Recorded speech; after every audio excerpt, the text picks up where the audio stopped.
क्या सिर्फ धन से अमर हुआ जा सकता है? एक स्त्री ने यही प्रश्न पूछा था हजारों साल पहले। उनका नाम था मैत्रेयी। मैत्रेयी ऋषि ज्ञानवल्क्य की पत्नी थी, लेकिन उनकी पहचान केवल इतनी नहीं थी, वह एक ब्रह्मवादिनी थी, अर्थात ऐसी स्त्री जो ब्रह्म ज्ञान की खोज में जीवन समर्पित करती हो।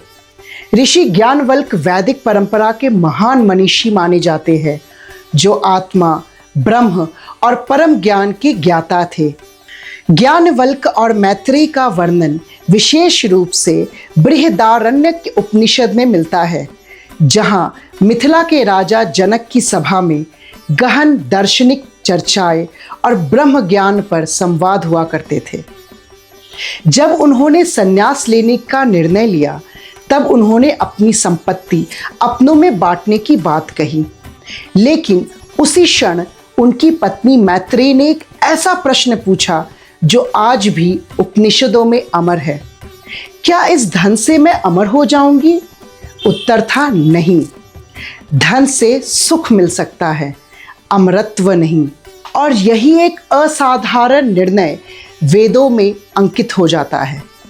मैत्रेयी कहती है, तो मुझे इस धन की क्या आवश्यकता जो मुझे अमर ना बना सके? मुझे वह ज्ञान दीजिए जो मुझे अमरत्व तक ले जाए। उसने धन नहीं चुना, उसने ज्ञान चुना। कविता। जहां ज्ञानवल्क्य का ज्ञान था, वहां मैत्रेयी का प्रश्न जगा। धन की चकाचौंध के आगे सत्य का दीप स्वयं जगा। नारी ने वह चुन लिया जो दुर्लभ था, जो गहन था।